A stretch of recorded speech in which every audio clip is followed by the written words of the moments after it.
Igice cya kane dusoma no munsi kuya ku murongo wa 12. Mwanzo 4 tangu mstari wa 12. Dusome. Aravuga ngo kuva ubu ni wari imisi izogira ico ikumerera, uzogenda uraraguza ico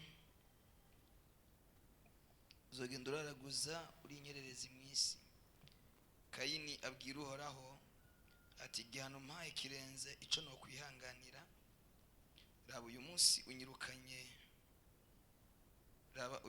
unyirukanye ku isi, ishiburiwe kure yo mu nyonga hawe. Nzogenda ndaraguza ndi inyererezi mw'isi, kandi unzombona wese azonyica. Imana tugirire neza. Soma nawe kwa Kiswahili, hakuleta vya Kiswahili. Reka ndagusome hano. Soma Mwanzo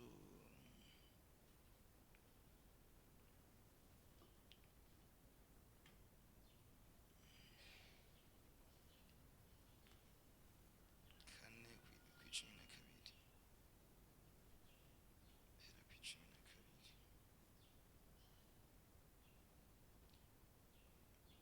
Nasoma Kiswahili gusa, ico cyongereza ukibakira gusoma Kiswahili gusa. Utakapolima radi haitakupa mazao yake.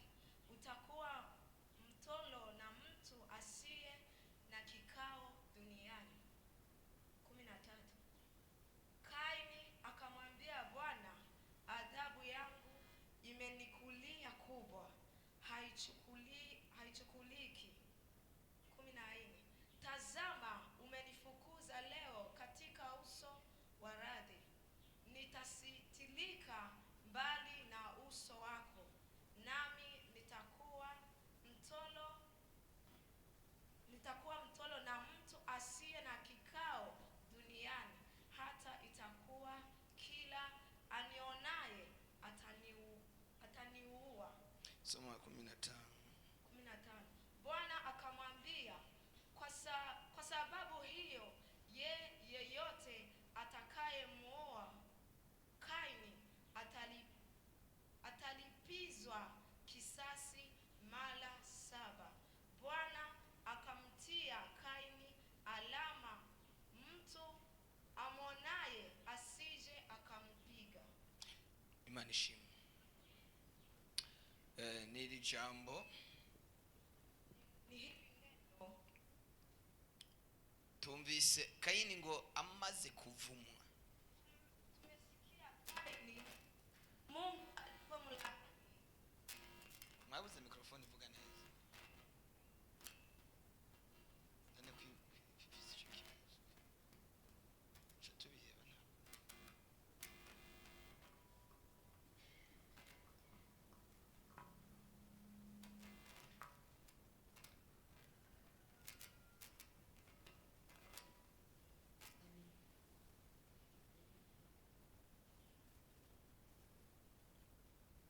Sawa. Haleluya. Iyo tuvuze Tukiwa tunasema umuvumo, laani, bibangabanganywe n'umuhezagiro. ni mamoja na baraka. Umuhezagiro ntabwo ari inzu. Baraka sio nyumba. Umuhezagiro si amafaranga. Baraka sio faranga, pesa. Umuhezagiro si ukugira imodoka. Baraka sio kuwa na gari. Kuko hari abantu babifise ibyo bitabahaye amahoro. Kuna watu wako na hivyo lakini hawana imani. Haleluya. Amen. Urashobora kuba ubifise ariko ntugire umunezero. Unaweza kuwa uko nazo lakini hauwezi kuwa na furaha. Umuhezagiro ni ikintu kitaboneka. Baraka ni kitu ambacho kisipoonekana. Ni ikintu udashobora gufata n'ibiganza gutya. Ni kitu ambacho hauwezi kukigusa na mikono. Niko n'umuvumo. Ndo jinsi na laana. Ni ikintu kitaboneka, kitagaragara. Ni kitu ambacho kisipoonekana. Umuntu ashobora kwibaza ko yahezagiwe. Unaweza kujifikiri kwamba mtu amebarikiwa. ariko ari munsi y'igicu cy'umuvumo, lakini ako chini ya laana, afise ibiziriko udashobora kubonesha amaso. ako na kamba ambazo hauwezi kuonyesha na macho. Nagenda babwire, Nataka niwaambie, hagufungwa mu isi y'umwuka, ijapokuwa ufungwe katika kiroho, wotumufungwa mu isi y'umubiri igaragara gutya. ingekuwa rahisi ufungwe katika vitu vinavyoonekana. Haleluya. Kakujana kumimba kaguca imyaka 50, Uende gerezani wakukatie miaka 50, ariko kumara imyaka 50 uriko ibiziriko bitaboneka. lakini kumaliza miaka 50 unafungwa na kamba ambayo haionekani. Abantu bakubona kuroraniwe, Watu wanaona kama ni sawa, ariko utaroraniwe, lakini sio sawa. birababaje. Ni huzuni sana. Ikintu gikomeye kigira gatatu Kaini yagize amaze gukora icaha, Kitu cha tatu Kaini alipata alipomaliza kufanya dhambi hiyo, nuvuga ko ari kiziriko cari kibosha ubuzima bwiwe. ningesema ya kwamba ilikuwa kamba ilikuwa inamfunga, Ikiziriko cy'ubwihebe, kamba ya kusipo kujiamini. kwiheba, Alikuwa anaona hana matumaini tena, kutagira ibyizigiro. alikuwa hana matumaini. Imana imaze kumuvuma, Mungu alipomaliza kumlaani, yabwiye Imana ngo igihano umpaye, alimwambia Mungu, igihano umpaye, alimwambia Mungu eti kitu hiki umenipa. igihano bakivuga gusa, igihano Aradi, sinoshobora kucihanganira, siwezi kukipokea, sinoshobora kucihanganira. siwezi kufikiria kitu hicho. Yagize ubuzima bw'umubabaro Alikuwa na maisha ya huzuni n'agahinda, na huzuni sana, kumva ko atabyizigiro by'ubuzima agisigaranye. kusikia tena hana imani ya maisha tena. Haleluya. Iki kiziriko cy'ubwihebe iyo umuntu agifise, Kamba hii ijapokuwa mtu wako nayo, iyo kikuziritse, kufunga, iyo kikuboshe, kinapokufunga, ubona ko abantu bose bakwanga, unaona ya kwamba watu wote hawakupendi, ubona ko ata muntu n'umwe akwitayeho, unaona ya kwamba hakuna hata mtu mmoja anakujali. haleluya.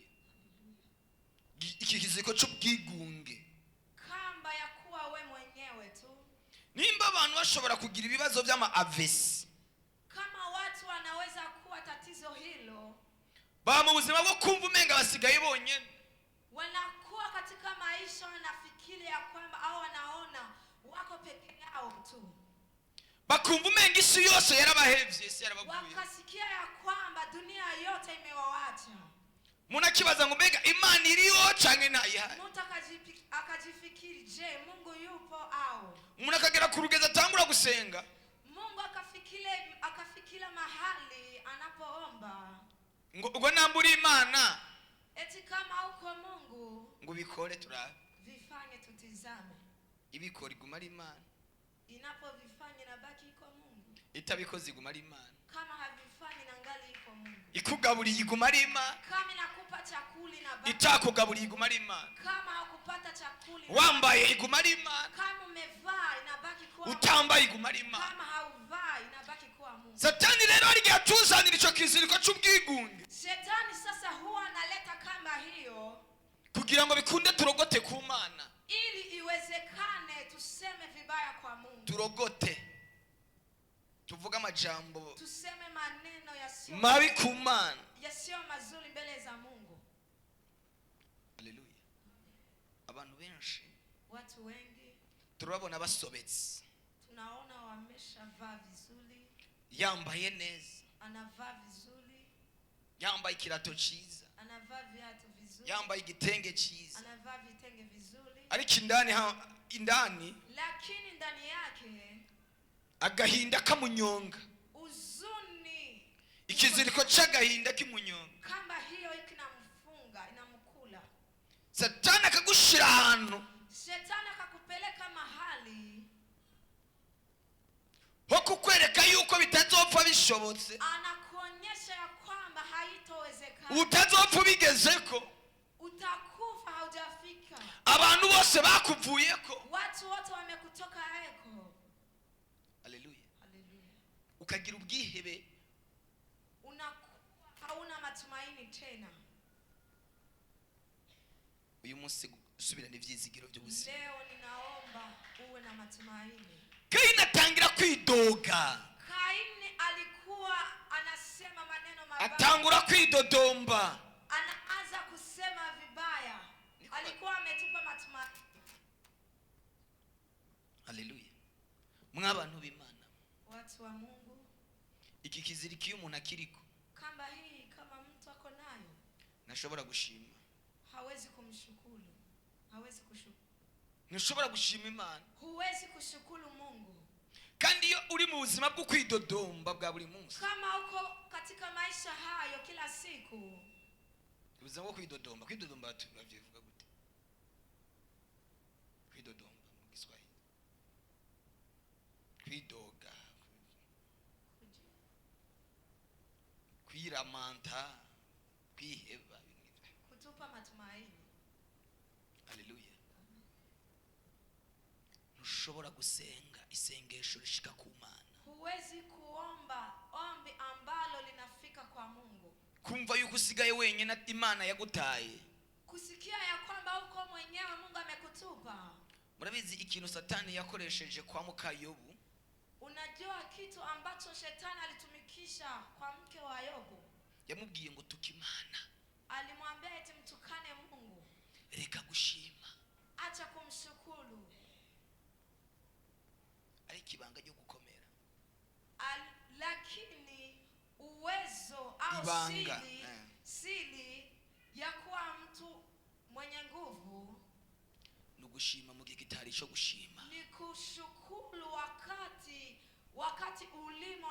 ulikuwa wakati sio wa kushukuru, lakini unashukuru. Igihe kitari cyo gushima, Wakati usipokuwa muda wa kushukuru, igihe babona ko ari igihe cy'amarira, wakati watu walikuwa wanaona ni wakati wa kulia, wowe ukerekana umunezero. lakini wewe ukaonyesha furaha, Ico nico gihe satani umuteye igitego, huo ndio wakati shetani ulikuwa unamtega, umuteye igitsindo. ulikuwa unampiga Goli ni Goli. goli. Haleluya. Amen. Ukaba mu buzima bwo kwadora Imana, bwo guhimbaza Imana, Ukao katika maisha ya kumshukuru Mungu, mu gihe abandi babona amarira. wakati wengine wanaona machozi. Satani ntakagushire mu buzima bw'ubwigunge, Shetani asikutie katika maisha hayo. satani ntakwereke ko nta muntu usigaranye, Shetani asikuonyeshe ya kwamba hauna mtu wako karibu yako. nawe udasigaranye abantu, Hata kama hauna watu, usigaranye Imana. uko na Mungu. Naho nyoko na so baguvumye bakaguta Hata bakavuga, kama baba yako na mama yako wamekulaani, usigaranye Imana. lakini uko na Mungu. Satani ntakumara imbaraga zo gushima, Shetani asikumalize ibanga ryo gukomera. lakini siri ya kuwa mwenye nguvu, Ni igihe cyo kuvuga Imana mu bihe bigoye, wakati wa kusema Mungu, ni igihe cyo kuvuga Yesu mu bihe bitoroshe. ni wakati wa kusema Waraye inzara ukavuga ngo Yesu uri Imana, unapolala ukavuga njaa, ngo Yesu uri cyari Imana. ukasema eti Yesu, Wewe wabanye nanjye cyagihe n'ubu uracyari Imana. wewe ulikuwa pamoja na mimi zile nyakati. Haleluya. Reka kwihebura. Acha kutupa matumaini. Nabwiwe n'Imana ngo ndakubwire, Nimeambiwa na Mungu eti nikwambie, reka kwihebura. acha kutupa matumaini. Imana naho ariyo yari yavumye Kaini, Hata kama Mungu ndiye alimwalaani Kaini, yaciye imushyiraho ikimenyetso. ilimtia alama. Haleluya. Amen. Iramubwira ngo ntawe uzokwica, Ikamwambia ya kwamba hakuna hata mmoja kuko yarabwiye Imana ngo rega kwa sababu alikuwa uzombona wese azonyica. atakayeniona yeyote ataniua. Yari yamushizeho ikimenyetso gituma atawe uzomwica. Tia alama ili mtu yeyote akimuona simuue. Reka duhindure ibintu. Acha tugeuze vitu. Icyo kimenyetso cy'uburinzi cyari kuri Kaini kandi ari umunyakibi, Alama ya ulinzi ilikuwa katika cyonanirwa kuba ku bana b'Imana bayiborogera ijoro n'umurango. Kwa watoto wa Mungu Utewe ubwoba n'iki? unaoga wa nini? Uhagaritswe umutima n'iki? Unasimamisha Iyo Mungu. akubumvye iracakurinze, Mungu akingala na kulinda. iyo akuremye, iyo akubumbabumbye Iliyekuumba ikingali kinakulinda. iracakurinze. Inakulinda. Uri ikimenyetso cy'uburinzi bwayo. Uko na Kayini ngo aragenda yubaka igisagara, alikuwa naenda anajenga, yubaka umuji. anajenga, Agenda kubaka igisagara, kujenga mji. yubaka igisagara ngo acitirire umwana wiwe yitwa Enoki. Huo mji akauita mtoto wake Enoki. Haleluya. Amen. Naho menga yari yatawe, Hata kama walikuwa naho menga Imana yari yamuhevye, hata kama ilikuwa inaonekana kama Mungu yaramusigarije ayandi mahirwe yo kubaho. ilikuwa imemwachia. Ndakubwira wowe Imana ntiraguta, Ninakwambia wowe Imana ntiraguheba. Urengeye Kayini cyane, unamzidi Kaini. hari cyari ivyizigiro by'igiti caciwe Bali matumaini ko kizokongera kikanaga. itaongeza Ico kiziriko n'igicike Satani yagushizeko kama cyo kumva umenga vyararangiye, vimemalizika. kumva umenga vyaraheze. Kusikia ya kwamba yote yamekwisha. Hari cyari ivyizigiro mwene data, Kingali matumaini. cyari ivyizigiro mwene data. Ico kiziriko c'agahinda Kamba hiyo ya huzuni uyu munsi Yesu arakivutura. Mungu anaitoa, anaichana chana. Murabiza agahinda karashobora kukubwira ngo genda gusenga, Unajua huzuni unaweza kuambia eti nenda winjire mu rushengero, uingie kanisani, ariko nugera muhira ntuze kuronka amahoro. lakini unapofika nyumbani usiwe na imani. Ubundi mukozi w'Imana aravuze ngo agahinda karakubwira ngo sirimba. Mtumishi mmoja alisema eti huzuni unakwambia eti mchezee Mungu, Ariko ndakurindiririye aho hasi. lakini ninakungojea unaposhuka hapo. Agahinda kakakubwira ngo ambara neza, Huzuni kakwambia eti vaa vizuri, ariko mu mutima hari agahinda ntuza kuhambika. lakini roho pengine Ndashaka uyo mwuka w'ubwigunge ninataka roho Uwiteka ukure mu buzima bw'abarepentance. Roho Mtakatifu autoe. Ubwire Satani ngo Umwambie shetani eti iyo abanye nanje kera yenye ilikuwa pamoja niri kumwe nanje uyu munsi ndio ilikuwa nizobana nanje ku munsi w'ejo. tena itakuwa nami. Yesu yambariye ngo ndababwire, Yesu aliniambia eti ni aragomba gushiraho iyindi ntango nshasha y'ubuzima kuri mwebwe. akakutia tena, Aragomba gushiraho iyindi ntango yo kubaho ku buzima bwanyu. akakutia mwanzo. Hari abantu bakubwiye ngo uri fake, ntacyo ushoboye, ntacyo umaze. Wamekwambia Ibyo bintu nawe urabyakirisha mu mutima wumva ko ntacyo umaze. lakini na wewe ulivipokea ukasikia. Ibyo bintu byange mu izina rya Yesu Kristo. Nasema vikatae kwa jina. Uyo mutima ukubwira ko atahantu uzogera wankire. Roho hii kunakwambia Reka kwiyica, acha kujiua, reka kwigirira nabi. acha kujifanyia Iyo abanye na ba Daniyeli iracari Imana na bugingo n'ubu. pamoja na wadani. Iyo abanye na ba Eliya iracari Imana na bugingo n'ubu. Kwa pamoja na Ico kiziriko kiracika, kamba hiyo itachanwa. kiracika. Kitachanwa. Bwana Yesu asifiwe sana. Mwene data, Mtoto wa Mungu, mwene data, mwana wa Mungu. mwene data ni mwana wa Mungu.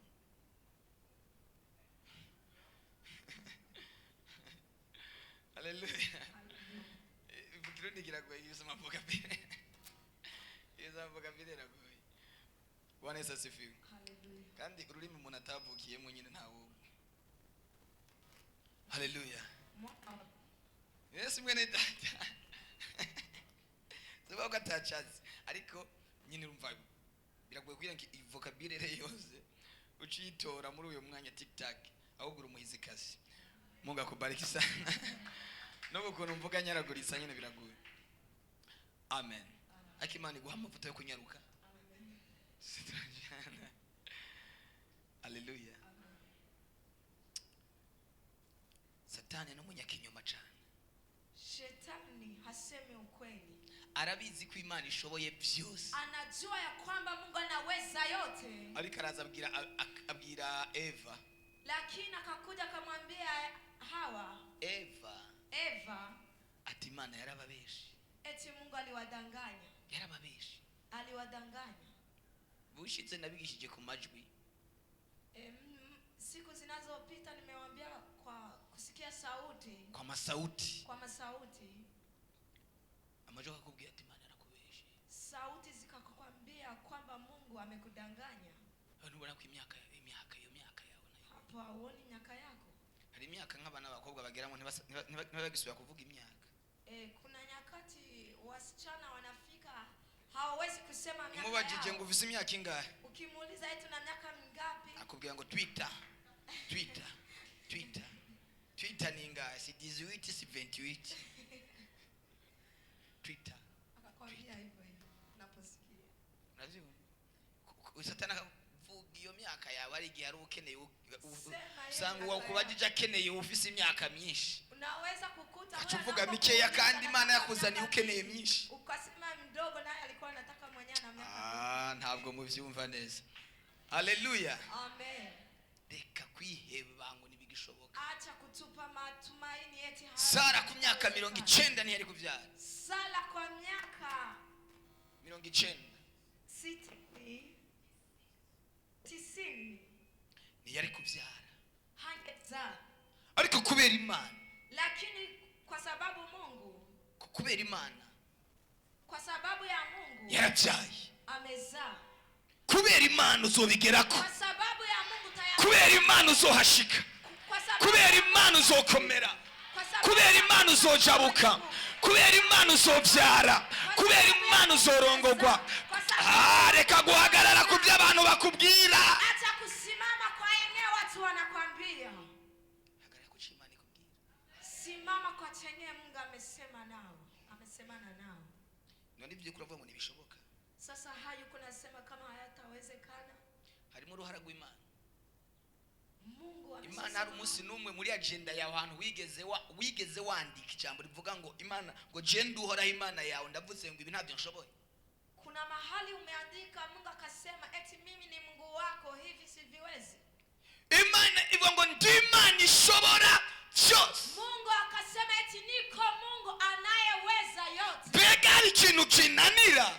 Je, kuna kitu ambacho Imana yambariye ngo muri mwebwe harimo abantu bihebuye, Mungu ameniambia kwamba baboshwe n'ikiziriko cyo kwihebura. kuna watu wametupa. Komera Imana ije kubiroranya ikwereke ko ari Imana yagendanye nawe. Mungu anakuja kuyatenda. Komera. Kuwa mwenye nguvu. Aho so watageze uzohagera, Mahali penye aho mama watageze uzohagera, mama yako. aho mwene wanyu atageze uzohagera. Nabonye abantu Imana bakura mu gahinda, abantu bari bicaye ku cavu, bari bicaye ku cavu babona umenga ntibishoboka, ariko Imana mu kanya gato nyihindura amateka yabo.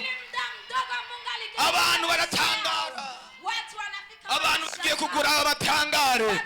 Uwo baheruka mu buzima bw'amarira, uwo baheruka mu buzima bagusange mu gihe cy'umunezero, mu gihe cy'amashimwe, mu gihe cy'impundu, mu gihe cy'umunezero. Niko nabwiwe n'Imana ngo ako gahinda, icyo kiziriko cy'agahinda kiracika mu izina rya Yesu.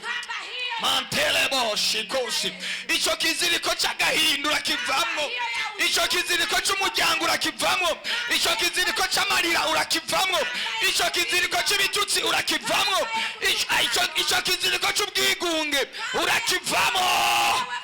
Iyo abanye nawe cyo niri kumwe nawe uyu munsi, iyo ndwara ugonjwa huo si Imana yakubwiye ko idakira, sio Mungu amekwambia ya kwamba n'umuganga yakubwiye ko idakira. Mganga ndiye amekwambia ya kwamba Nta Mana yigeze ivuga iryo jambo, neno hilo. nta Mana yigeze ivuga iryo jambo. Mungu hajawahi kusema neno hilo. Ijambo Imana ivuga ni iri ngo Sema neno hilo. ibidashobokera abana b'abantu Yenyewe watu hawawezi. bishobokera uwizeye, bishobokera usenga. Ariko mw'abantu b'Imana mwe, Imana ije kugushoboza ibyo utoshobora, Imana ije kugukura aho utokwikura. Nabonye Imana ibakura mu gahinda, nabonye mw'aya masengesho intahe zigiye kuboneka mu izina rya Yesu. Ndavuga ngo intahe zigiye kuboneka mu izina rya Yesu. Icyo kiziriko wari ukimaranye imyaka myinshi ariko muri iki gitondo Imana iragiciye. lakini asubuhi hii Mungu anaichana chana Mu biziriko 50 byari bosha ubuzima bwawe, katika kamba, icyo nacyo kiracitse mu izina rya Yesu. na hiyo Icyo nacyo kiracitse mu izina rya Yesu. Icyo nacyo kiracitse mu izina rya Yesu. Icyo nacyo kiracitse mu izina rya Yesu. N'abantu bose bagiye, hata kama watu wote walienda, usigaranye Yesu. uko na Yesu ndio mnabaki pamoja naye. Nabwiwe kukuremesha ngo humura icyo kiziriko cyacitse. Nimeambiwa nikupe matumaini. Ejo narababwiye ngo muzinduke ndabafitiye amakuru meza. Jana niliwaambia Iki kiziriko asubuhi mapema nicyo gituma ibintu byose bipfa. kama hii ndio inatuma vitu vyote. Ukaba ufite diplome nziza, Unaweza kuwa unakata, ariko mu mutima hakakubwira ngo nta kazi uzopfa uronse. Ukaba ufite abana beza, unakuwa na watoto wazuri. Satani akakubwira ngo ntibazorongogwa. Shetani akakwambia ya kwamba Oya, si Imana yabivuze. hapana, Byo byavuzwe n'amatwi yo mu mutima. hizo ni sauti za kiroho Uyu munsi birahindutse mu izina rya Yesu Kristo. Zinageuka kwa jina la Yesu. Lo poshikote my God. Gusinzopfa ndonse iki abakironse Nitakufa sijapata hiki. abakironse batanze iki ku Mana. Wenyewe wamevipata, Abaguze imodoka batanze iki ku Mana. wenyewe wamepata gari. Abarongowe batanze iki ku Mana. Wenyewe walifunga Ababyaye batanze iki ku Mana. Abubatse amazu meza batanze iki ku Mana. Abashitse kure batanze iki ku Mana. Mwese muri abana b'Uhoraho, muri abana b'Imana. muko watoto wa Mungu. Wewe ufise akarusho, Wewe ufise akarusho, ufise akabijya, una faida. pana inyungu. Akarusho kiruta ufise icyo ubarushije. Wewe unawazidi wengine. Icyo ubarushije. Chenye unapowazidi, Ubikijwe amasezerano. uko na ahadi Mungu amekupa. Ubikijwe amasezerano. Umewekeshwa ahadi. Ubikijwe amasezerano ni Umewekeshwa ahadi. uri banke y'Imana. Uko banki. Ubitse ubutunzi bw'Imana. Ntabwo uri umunyamugisha gusa, Hauko mtu wa baraka tu. ahubwo uri igiti cy'umugisha abantu bazoza. Ntabwo mti wa baraka watu watakaye kuja. kandi ababwire Imana ntabwo izokugira pome. Acha niwaambie, mtu hata kufanya Mungu hata kufanya pome. Uzoba igiti cya pome cyamugwa kama pome. Ntabwo uzoba igiti, ntabwo uzoba umwembe umwe gusa, ahubwo uzoba igiti abantu baza kwamura. Lakini utakuwa mti watu watakuja kila mara kuchukua. Ntabwo gabanya ko gahinda kari mu mutima wawe. Punguza huzuni huo. Reka ayo marira. Acha kulia. Turaza ngaha tugasenga mugabo twasohoka hayi. Tunakuja hapa tunaomba, lakini tunapotoka nje Gahinda kagusanganira mu nzira. huzuni ukuta njiani. Kuva uyu munsi Kuanzia leo uza gusanganirwa n'ivyizigiro. utakutana na furaha na matumaini. Haleluya. Dufise ibimenyetso by'uko Imana ivuga igakora. Ya kwamba Mungu anasema tena anatenda. Imana imaze ako gahinda kawe. Mungu anatoa huzuni wako. Naho iwanyu atanu umwe yigeze atera imbere. Hata kama familia yenu hakuna hata mmoja amefanikiwa. Wewe uzororanirwa. Wewe uzoshika kure. Utakuwa bosi. Wewe utafika mahali. Bazokwita bosi mu muryango. Bazokwita imfura mu muryango. Bazokwita uwo hejuru mu muryango. Icyo kiziriko kiravudutse. Kama hiyo inachanwa. Ndabagire gute? Niwafanyeje? Ndabagire gute? Niwafanyeje? Iyo ngwara ni kwica. Ugonjwa huu hautakuua. Iyo ngwara ntabwo ikwica. Ugonjwa huu hautakuua. Oya ntabwo upfa. Hapana, hakuna. Komera, Imana iri kumwe nawe mu izina rya Yesu. Mungu yupo pamoja nawe. Mungu awabariki. Imani bahizagi. Haleluya. Dukomere Yesu amashimeshi. Mungu makofi. Muhagarare dusenge Imana, Imana ndabasengere dusambure kino icago. Tutoe hiki.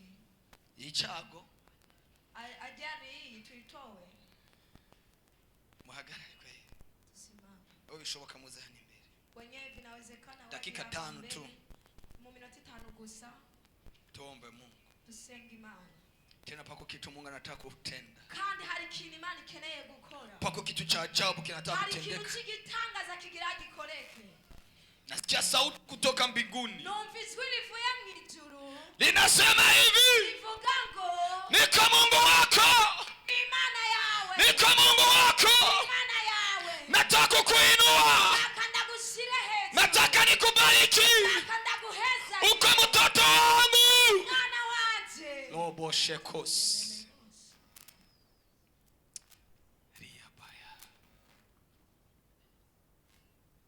Jesus.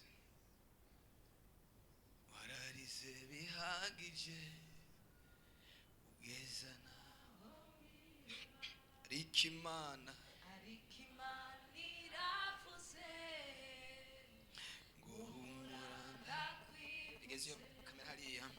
Wararize bihagije ugeza naho ariko Imana yawe Imana iravuze humuranda nawe wakwiringiye nawakwiringiye Imana bimuhemukire. ayi Wayikoreye ngo akogwe n'isoni. humura mwana wanjye ibyo uvuga kandi mbere kubimbwira kandi ntutega ubwoba nibyo byose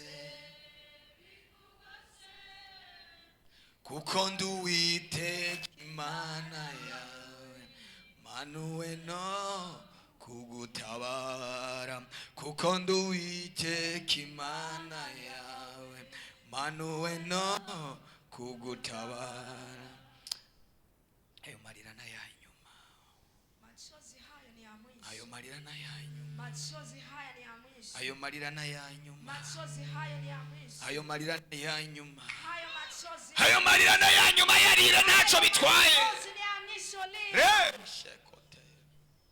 Baragututse ntacyo bitwaye, Wamekutukana. barakubwiye ko atacu umaze ntacyo bitwaye. Wamekwambia ya kwamba Uyu munsi Imana igiye kwiyerekana ko ariyo. lakini leo Mungu Ro shelemo telema. Yarire niba unayafite yarire ntacyo bitwaye. haibebi kitu. Litoshe kosia. Ariko roboshe kosi. Hari abantu bari mu iri teraniro baje bababaye. Kuna watu wako katika mahali Ibaze ambapo gutabwa n'umuryango, ibaze gutabwa n'inshuti zawe, Siwaze. ibaze gutabwa ugahebwa ukibagirwa. Watu wakaku- Abo wagiriye neza nibo bakugiriye nabi. wangekufanyia vizuri ndo wamekufanyia vibaya. Tele Ri tele sheko telemo. Hi amaido shekos. Hi delansha. Na yanyuma hari Imana irakora mwayo marira ya. Machozi haya ni ya Na yanyuma hari Imana irakora mwayo marira ya. ya mwisho haya. Kuna Hala bonde warahombye ibyawe byose byaraguhezeko, usigaye uragati k'inkokore, abantu bose baragutaye, imiryango n'abagenzi barakwibagiye, abo mwakuranye baragutaye, wazazi wamekula robo shikotaya barakuvumye, ababyeyi barakuvumye ngo ntacyo uzovamwo, ngo ntacyo uzogerako, ngo uzopfa wangara. Ariko Imana iramariye ngo icyo kiziri kiragiciye, icyo kiziri kiragiciye, icyo bosheke tele tele tele te itala tala itala tala boshekote. Ntacyo bitwaye ibyakubayeko, ntacyo bitwaye ibyagushikiye, ntacyo bitwaye ibyakubayeko, ntacyo bitwaye ibyakubayeko, ntacyo bitwaye ko ku buzima bwawe bwarapondekaye, ntacyo bitwaye, ntacyo bitwaye. Humura, irakuzi irakuzi irakuzi irakuzi irakuzi irakuzi irakuzi. Ayo marira na yanyuma we imana igukoreye igitangaza kigiye gutangaza abagutaye, kigiye gutangaza abaguhebye, kigiye gutangaza abaguhemukiye, usigaye wenyine. Pasha Umebaki wewe mwenyewe.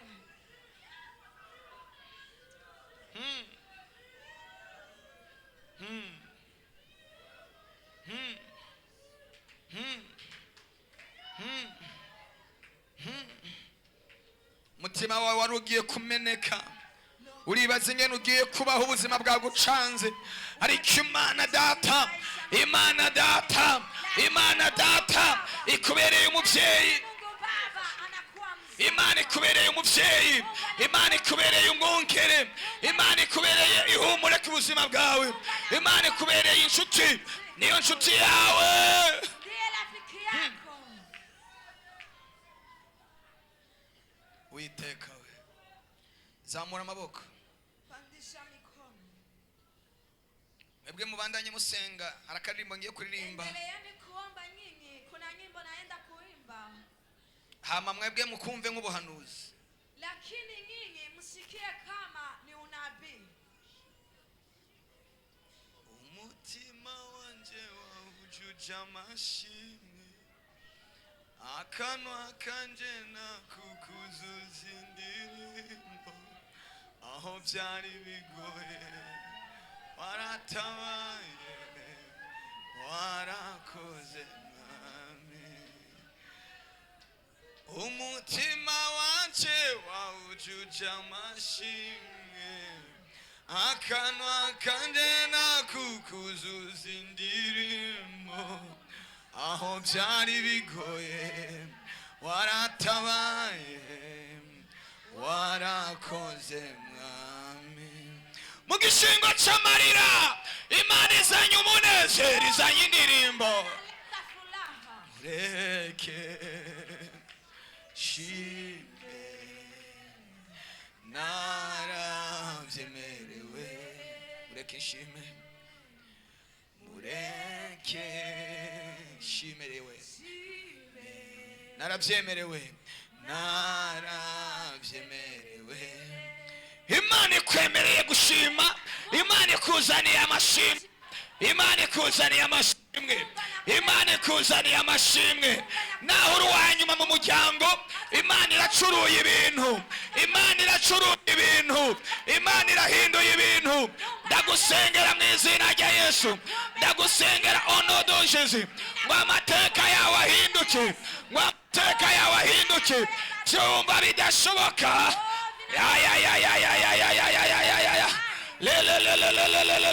kuna mkono usioonekana, Harukumeko kutaboneka. kuna mkono usioonekana Kumeko kutaboneka. ukunatenda kitu, Ulikula kodi kidogo. ukunatenda kitu mahali hapa. Ralalalalalalalalalala. Telelelelelelelele. Halalalalala. Akira yindi ntango y'ubuzima, akira intango shasha, akira intango shasha. Ayo marira yawe nagarukiraho, ayo mosozi yawe nagarukiraho, ayo mosozi yawe nagarukiraho. Ralalalalalalalalalala. Yeah, yeah, yes, we halabo sheketelebo. Horobo shementa imando. Mana urakoze. Zamura ibiganza gatoya duceceke imbere y'Imana. Mikono mdogo alafu tunyamaze.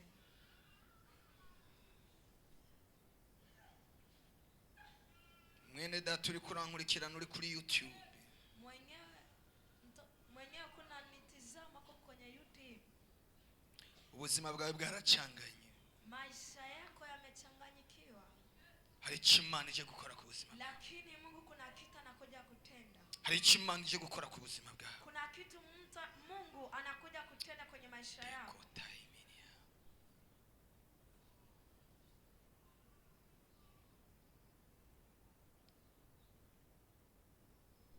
Urakoze Mwami Yesu,